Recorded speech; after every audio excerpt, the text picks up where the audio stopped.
전설에 따르면 원숭이를 잡는 덫을 놓는 방법이 있다고 합니다. 나무 판자에 원숭이가 손을 넣을 수 있을 만큼의 크기로 구멍 2개를 뚫습니다. 그리고 판자 뒤에는 땅콩을 조금 놓아둡니다. 원숭이는 땅콩을 보자마자 손을 뻗어 잡습니다. 하지만 주먹을 꽉 쥐고 땅콩을 놓지 않으면 구멍에서 손을 뺄 수가 없습니다. 원숭이는 그렇게 자신의 땅콩을 꽉 쥐고 있다가 사람들에게 쉽게 잡히고 맙니다. 참으로 불쌍한 원숭이입니다. 그가 화를 입은 원인은 먹이를 너무 중요하게 여긴 나머지 세상 모든 일에는 수많은 가능성이 있다는 것을 생각하지 못했기 때문입니다. 원숭이가 그랬던 것은 먹이가 너무나 절실했기 때문입니다. 가난한 사람들의 상황도 이와 비슷할 때가 많습니다. 당신의 삶이 매우 바쁘다는 것을 잘 알고 있습니다. 그렇다 하더라도 제가 드리는 말씀은 쉽게 받아들여지지 않을 수 있으며 특히 한 번 듣는 것만으로는 완전히 이해하기 어려울 수 있습니다. 제 조언은 끝까지 시청하시고 시간이 날 때나 일을 하실 때 반복해서 들으시라는 것입니다. 그리고 편의를 위해 재생 목록을 저장하고 공유해 주시기 바랍니다. 단언컨대 짧은 몇 달 안에 당신의 사고방식은 차원이 다른 높이로 비약적으로 발전할 것입니다. 술고인 채널에서 여러분께 인사드립니다. 가난한 사람에게는 돈이 부족합니다. 이것은 두말할 필요가 없는 사실입니다. 돈이 없다는 것은 가난한 사람에게 깊은 고통을 줍니다. 이 또한 말할 필요가 없습니다. 따라서 가난한 사람에게 돈이 필요하다는 것은 더더욱 말할 필요가 없습니다. 돈이 무서울 정도로 부족하기 때문에 가난한 사람은 돈을 지나치게 중요하게 여기기 쉽습니다. 돈에 너무 집착하다 보면 돈 이외의 다른 것들을 쉽게 놓치게 됩니다. 그 결과 가난한 사람은 아주 적은 것을 얻고 매우 많은 것을 잃게 됩니다. 돈이 없어서 생기는 정신적 피해는 물질적 결핍보다 더 무서운 경우가 많습니다. 잭 런던은 소설 생명에 대한 사랑에서 길을 잃은 사람의 이야기를 썼습니다. 이 불행한 사람은 황야에서 홀로 굶주림과 피로 그리고 고독과 절망에 맞서 싸웠습니다. 그의 뒤에는 그만큼이나 굶주리고 지친 늙은 늑대 한 마리가 그가 쓰러져 잡아먹히기만을 기다리며 따라다녔습니다. 하지만 결국 늑대가 그를 먹은 것이 아니라 그가 늑대를 잡아먹었습니다. 소설의 결말에서 이 사람은 마침내 배로 돌아오게 됩니다. 그는 아주 많이 먹고 살이 많이 쪘습니다. 그는 끊임없이 먹어댔고 식사를 마친 후에는 여기저기 돌아다니며 빵을 모았습니다. 그는 수많은 빵을 모아 선실 구석구석에 채워 넣었습니다. 빵이 마르고 부스러져도 그는 매일 멈추지 않고 빵을 모았습니다. 가난한 사람의 생존 능력은 매우 강력하며 고난을 극복하려는 그들의 의지는 실로 감동적입니다. 하지만 그 노력의 최종 결과는 아마도 말라비틀어진 빵더미에 불과할지도 모릅니다. 굶주린 사람은 흔히 굶주림의 사고방식을 갖게 되어 빵 한 조각을 손에 쥐면 배가 불러도 놓지 못하고 다시 굶주리던 날로 돌아갈까봐 참지 못하고 비축합니다. 그러나 손에 빵이 가득 차 있으면 다른 것을 잡을 손이 남지 않게 됩니다. 결국 손에는 기껏해야 빵 몇 조각뿐이며 그보다 더 귀중한 것은 얻을 수 없게 됩니다. 가난한 사람의 좁은 시야는 보통 이러한 굶주림의 사고방식에서 비롯됩니다. 가난한 사람은 가난을 두려워합니다. 반대로 눈앞의 것을 포기하고 새로운 탈출구를 찾을 용기는 없습니다. 어느 날 아내가 달걀 하나를 사온 가난한 남자의 이야기가 있습니다. 가난한 남편은 말했습니다. 이 달걀로 병아리를 부화시키고 그 닭이 다시 알을 낳고 알이 닭이 되어 그 닭들을 팔아 양을 사고 양이 자라 새끼를 낳으면 양을 소로 바꾸고 소가 자라 송아지를 낳으면 소를 팔아 땅을 사고 집을 짓고 첩을 들이겠다고 말입니다. 듣다 못해 화가 난 아내는 달걀을 바닥에 던져 깨트려 버렸고 남편의 꿈은 물거품이 되었습니다. 이것은 가난한 사람에 관한 고전적인 우화입니다. 그 가난한 남자는 자신의 생각을 입 밖으로 내는 바람에 소중한 미천이 망가졌다며 평생 후회하고 자책할지도 모릅니다. 하지만 그는 정말 참을 수 없었을 것입니다. 마틴 루터 킹이 나에게는 꿈이 있습니다라고 말했을 때 수많은 사람의 심금을 울렸던 것처럼 말입니다. 가난한 사람도 인간입니다. 부자가 바라는 모든 갈망을 가난한 사람도 가지고 있습니다. 잘 먹고 잘 입고 예쁜 아내를 얻는 것은 본능적인 욕구입니다. 왜 그는 첩을 들이는 꿈을 꾸면 안 되는 것입니까? 단지 달걀이 아직 닭이 되지 않았고 심지어 그 달걀조차 아내의 손에 있는데도 그렇게 찬란한 꿈을 꾼 것이 적절했느냐 하는 문제입니다. 참으로 깊이 생각해 볼 문제입니다. 가난한 사람의 미래에 빛이 없다고 말할 수는 없지만 그 길의 굴곡 또한 가난한 사람이 고려해야 할 부분입니다. 이론적으로 수익 모델만 찾으면 자본이 기하급수적으로 늘어나는 것이 불가능한 일은 아닙니다. 빌 게이츠와 같은 수많은 부의 신화도 처음에는 달걀 하나 정도의 자본으로 시작되었습니다. 하지만 세상에는 수많은 가난한 사람과 수많은 달걀이 있습니다. 그러나 빌 게이츠는 단 한 명뿐입니다. 다음 차례가 당신이 될 수 있을까요? 장담하기 어렵습니다. 자본이 적을수록 위험은 더 큽니다. 당신의 손에 달걀이 하나밖에 없다면 살짝만 건드려도 모든 것을 잃을 수 있습니다. 이것이 바로 가난한 사람의 약점입니다. 가난한 사람의 출발점은 너무나 낮아서 설령 당신이 더 이상 빠를 수 없는 급행 열차를 탔다 해도 자본의 성장은 눈덩이를 굴리는 것과 같습니다. 눈덩이가 작을 때는 아무리 미친 듯이 굴려도 거대한 눈덩이에 비하면 당신의 성장은 보잘것없어 보입니다. 기초 자산이 너무 작아 성장에 한계가 있으며 똑같이 굴러가는 방식으로 성장한다 해도 이 사람이 2배 늘어나는 것과 저 사람이 2배 늘어나는 것의 결과는 천지 차이입니다.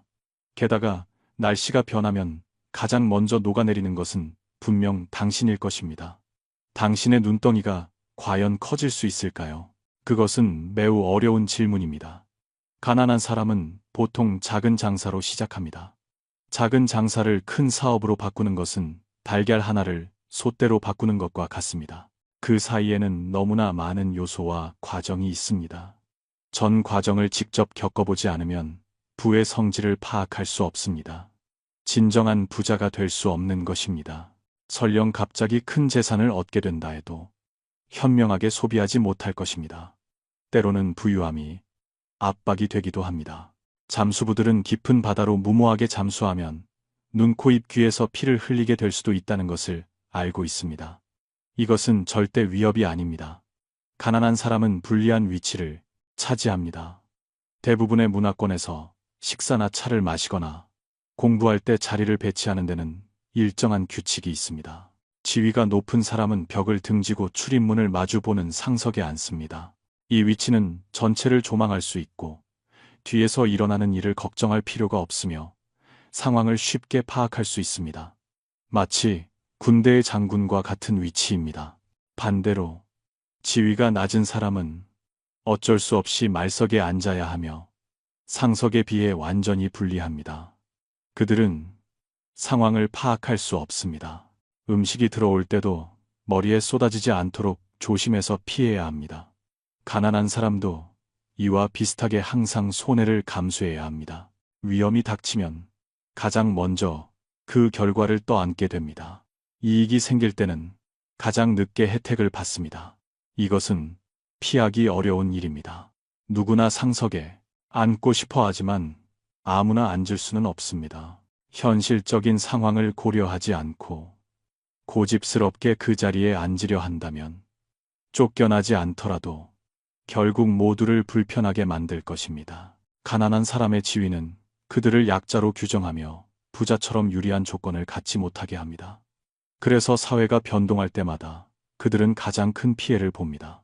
기회가 올 때도 심지어 가난한 사람을 위한 기회라 할지라도 그들은 아주 작은 부분만 얻을 뿐입니다. 역사를 되돌아보면 혁명이 일어났을 때 소수의 사람이 금에 환영한 것을 제외하고는 계급으로서의 대다수 빈민은 결국 여전히 가난한 사람으로 남았습니다. 가난한 사람이 부유해지고 말석에서 상석으로 올라가기 위해 뜻밖의 사건에 의존하기는 매우 어렵습니다. 성공한다 해도 그 부를 유지하기는 어렵습니다. 그들은 여러 세대에 걸친 장기적인 노력에 의지해야 합니다. 마치 파도가 모래를 씻어내듯 대부분의 모래는 씻겨 나가고 극소수의 금만 남는 것과 같습니다. 가난한 사람은 영원한 약자입니다. 전반적으로 볼 때 가난한 사람은 항상 약세에 있습니다. 그들은 영원히 약자입니다.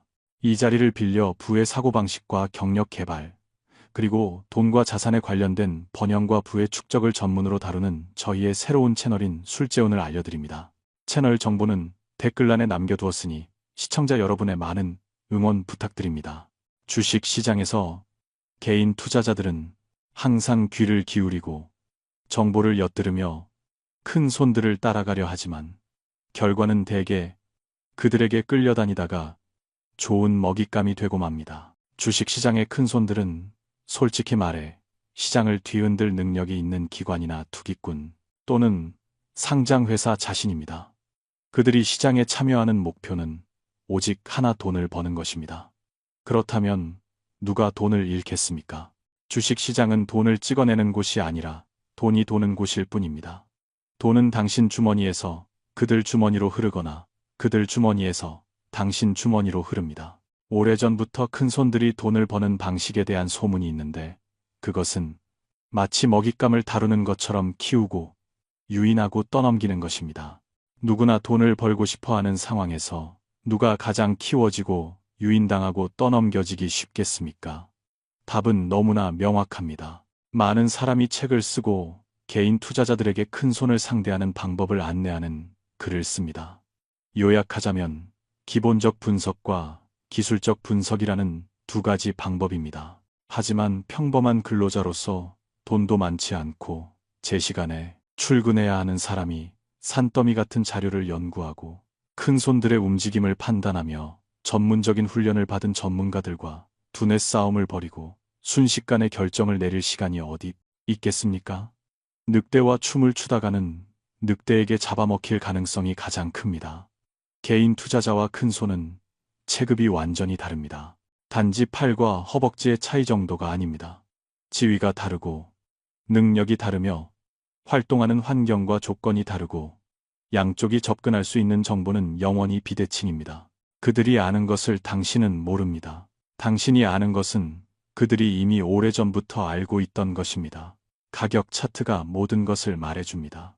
당신은 이미 드러난 결과에서 원인을 추측할 수 있을 뿐입니다. 당신이 깨달았을 때는 이미 모든 것이 정해진 뒤입니다. 당신에게는 반항할 기회가 없습니다. 주식 시장뿐만 아니라 다른 대부분의 시장에서도 투자자로서의 가난한 사람은 다소 약자의 위치에 있습니다. 정보의 비대칭성은 당신이 위험을 평가할 수 없게 만들고 항상 착취당하는 상황에 놓이게 합니다. 자신과 능력의 한계 또한 거대한 자산을 조종하는 전문 킬러들과 경쟁할 수 없게 만듭니다. 그들은 하나의 집단입니다. 이 직업으로 먹고 사는 사람들입니다. 당신의 손실이 없다면 그들이 존재할 이유가 없습니다. 주식 시장의 약자는 개인 투자자입니다.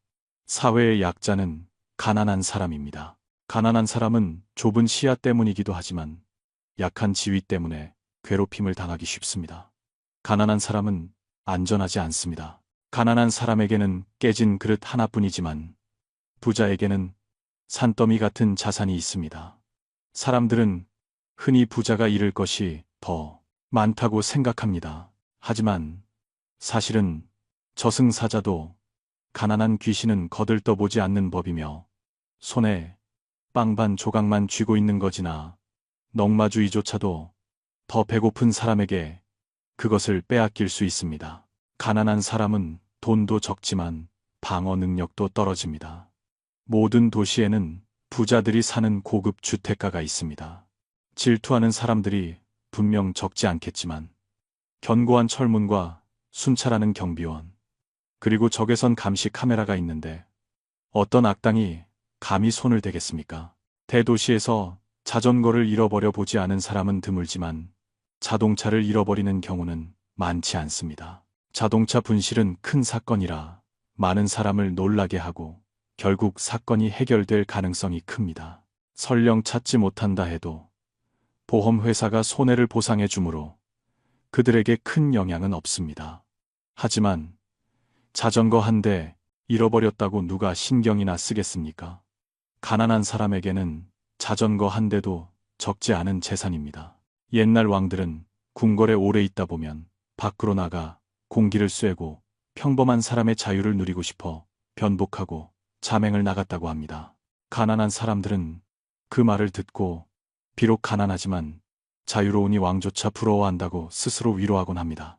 하지만 그들은 자신들의 짐이 매우 구체적이며 가난한 사람의 생활 환경이 부자에 비해 훨씬 열악하다는 사실을 잊고 있습니다. 임금님은 옷을 갈아입어도 여전히 임금님이며 곁에는 항상 경호원들이 있고 뒤에는 내시가 따르며 주머니에는 돈이 가득합니다.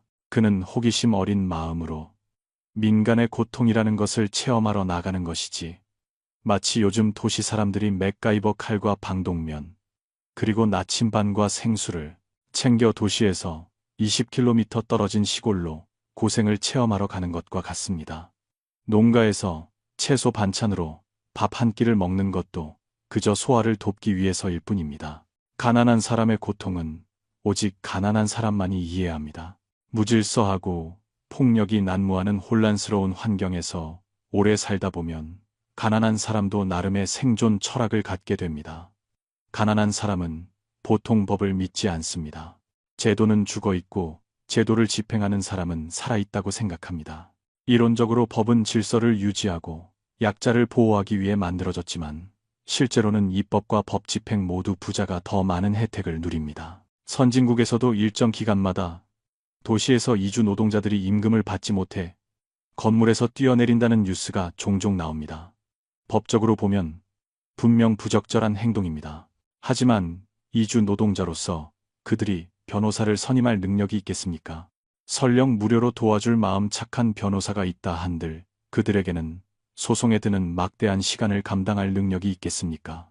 하루하루 낀 일을 걱정해야 하는 사람들에게 소송 절차는 너무나 길고 승소하기도 전에 굶어 죽을지도 모릅니다.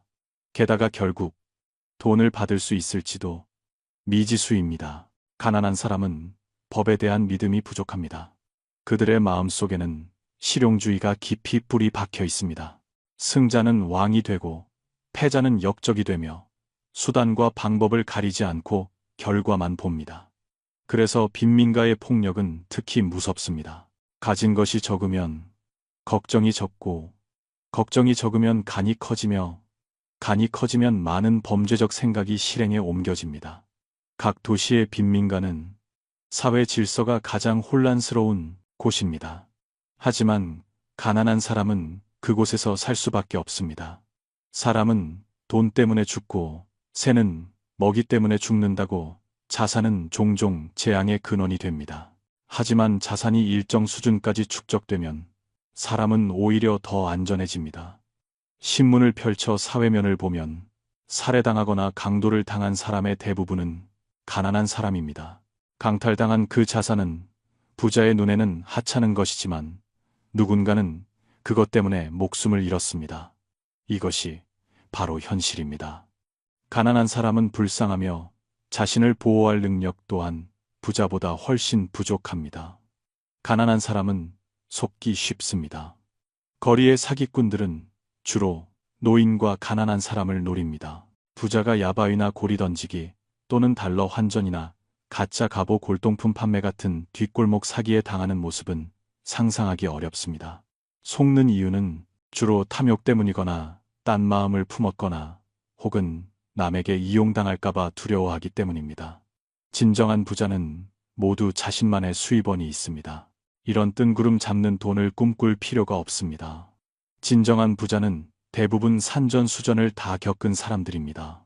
그들은 지혜롭고 안목을 길러왔습니다. 그렇지 않다면 그들의 자산이 어떻게 축적되었겠으며 어떻게 지켜질 수 있었겠습니까?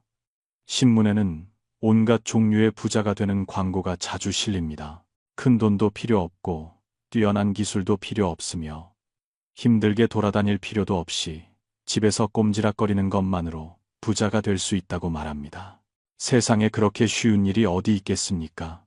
이 정교하게 설계된 덫은 경험이 부족하고 부자가 되기를 갈망하는 가난한 사람들만 쉽게 걸려듭니다.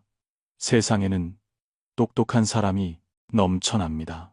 만약 위험은 낮고 수익은 높은 업종이 있다면 누가 부르지 않아도 사람들이 몰려들 것입니다. 결과적으로 그 업종은 금방 포화 상태가 되고 수익률은 급락할 것입니다. 자본은 흐르는 물과 같아서 강과 호수와 바다의 바닥이 아무리 울퉁불퉁해도 수면은 항상 평평합니다.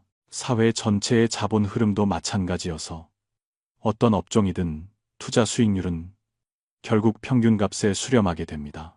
만약 돈을 많이 벌 수 있는데 경쟁자가 없는 일이라면 위험이 너무 커서 다른 투자자들이 꺼린다는 것을 의미할 뿐입니다. 가만히 앉아서 떼돈을 버는 일은 없으며 위험과 수익은 항상 비례합니다. 사실 어떤 사기극이든 허점은 있기 마련이며 자세히 연구해 보면 전체 사건 중에 당신이 통제할 수 없는 요소가 항상 존재한다는 것을 발견하게 될 것입니다. 게다가 그것은 핵심적인 단계여서 문제가 생기면 치명적입니다. 그것이 바로 다른 사람의 치밀한 계산입니다. 가난한 사람은 환상 속의 좋은 결과에 유혹되어 그 안에 도사린 위험을 간과합니다. 가난한 사람은 자본시장에서 굴러본 적이 없어 자본의 특성이 오직 이익만을 추구한다는 것을 이해하지 못합니다. 그들은 상대방이 착해서 자신을 해방시켜주러 왔다고 생각하며 너무 흥분한 나머지 자신도 투자를 하고 있다는 사실을 잊어버립니다. 비록 천문학적인 숫자는 아니지만 그들이 내놓는 돈은 평생 모은 것이자 거의 전 재산입니다. 억만장자라면 전 재산인 수십억 원을 투자할 때 신중하게 조사하고 검증하며 완벽한 계획을 세운 후에야 움직이지 않겠습니까? 하지만 가난한 사람은 주관적이고 머리에 열이 오르면 뛰어듭니다. 속았다는 것을 알았을 때는 상대방은 이미 멀리 달아난 뒤이고 당신은 하늘을 원망하고 땅을 치는 것 말고는 할 수 있는 게 없습니다. 원래 가난한 사람의 초기 축적은 어려운데 이렇게 인생에서 한 번 속게 되면 다시는 일어서지 못할 수도 있습니다. 가난한 사람으로서 당신은 무엇이 두렵습니까?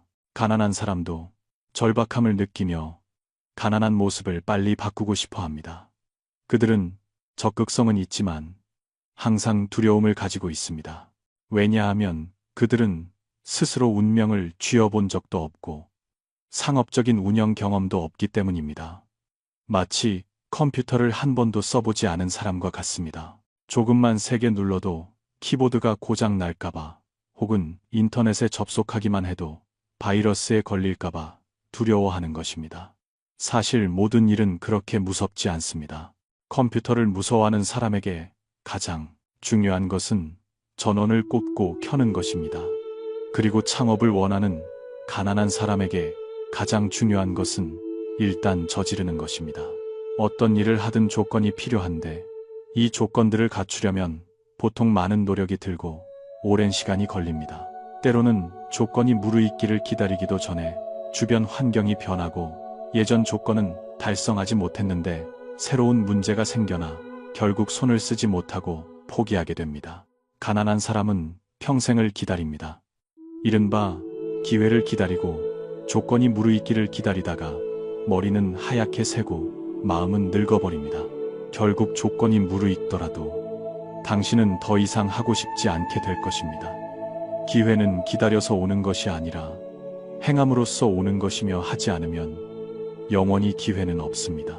일단 저지르고 보십시오. 하면서 기회를 찾고 하면서 조건을 만들고 하면서 수정하고 하면서 완성해 나가는 것입니다. 큰 방향만 맞다면 처음에 절망적으로 보이던 일도 끝까지 해내면 좋은 결과를 얻을 수 있습니다. 술고인 팀은 부자가 되는 사고방식과 경력 개발, 그리고 부의 축적을 전문으로 다루는 새로운 채널인 술재운을 개설했습니다. 여러분께 많은 도움이 되기를 바랍니다. 채널 정보는 댓글란에 남겨두었으니 시청자 여러분의 많은 응원 부탁드립니다. 대단히 감사합니다.